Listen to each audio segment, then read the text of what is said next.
Today's the 19th, so let's look at Proverbs 19. What are you learning from Proverbs today?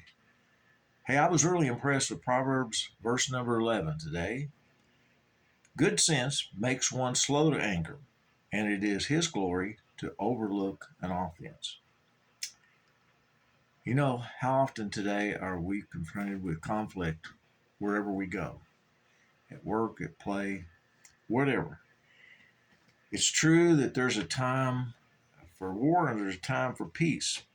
Sometimes a fight or conflict is unavoidable, but I've learned that it's wise to pick our own battles.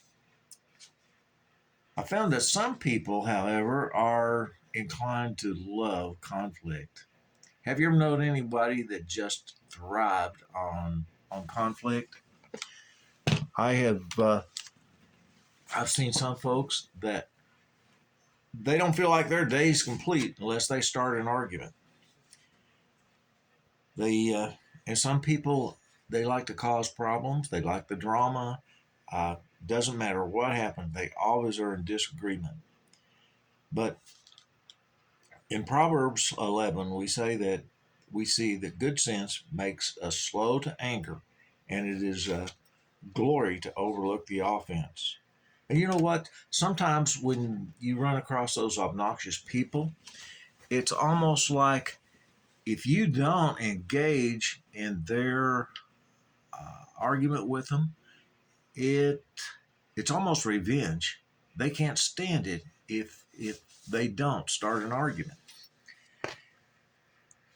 It's it's silly, but it often happens. One thing that I've learned, and I am constantly trying to do, is to pick my own battles. There's a saying that pick your own battles that are big enough to matter, yet small enough to win. Let me read you a little bit of an article here on uh, coming out ahead when you pick your own battles. Knowing which battles to fight and which ones to leave for another day or even walk away from altogether is critical to thinking about in a successful building business and in life. If you find yourself fighting too many battles or too many fronts, you will end up feeling drained and emotionally and mentally and physically exhausted. What's more, both your work performance and your relationships with your colleagues will inevitably suffer. So, a few things you should consider before when you pick your own battles. Number one, is it your battle to fight? I have a true confession here. I, as a young person, I did not accept Jesus until I was 28. And up until that time, I really had, I believe you call it, an overactive amygdala, where a part of your brain that it relates to the fight or flight syndrome, I would I would go from one extreme to the other. Either I would run away from conflict or I would fight. Not a good idea. So, is the battle really yours to fight? And I got in fight just for the underdog, of sometimes. Second thing maybe we should consider is uh, what a difference will winning the battle make in the long run?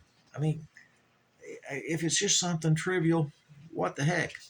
What difference does it make? And the other thing is what happens if you lose the battle? I've been in some battles where I remember one instance, I was a whistleblower for this organization I was employed with, and it it made a big difference to fight that battle. It was pretty costly for me in the long run. I ended up losing that job, but are they? Is the battle worth the risk? And and you have to evaluate the downside of the battle. What's the cost? The other thing you'd be wise in considering if you don't fight this battle, regardless of whether you win or lose, is will you be able to live with yourself afterwards? And I think that's important. So there's a strong inclination between godly wisdom and the ability to think before we react. So Proverbs 19:11 encourages us to look at all angles, look at the honorable side, and avoid a fight if possible. It gives us discretion, and one of the differences uh, is does it really matter? And you got to remember, some people just they are born to be drama queens. They live to start arguments. They live to cause strife and conflict. But if we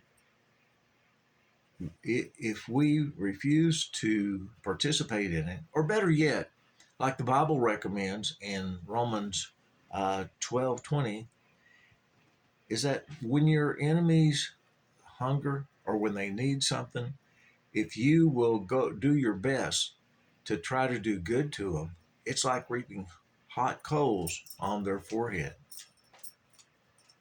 So let's avoid the conflicts and let's get revenge against those by not engaging in their petty arguments. Hey, it's been great on the 19th. We'll see you tomorrow. Have a great day. And remember, everything is an opportunity when we have the right perspective.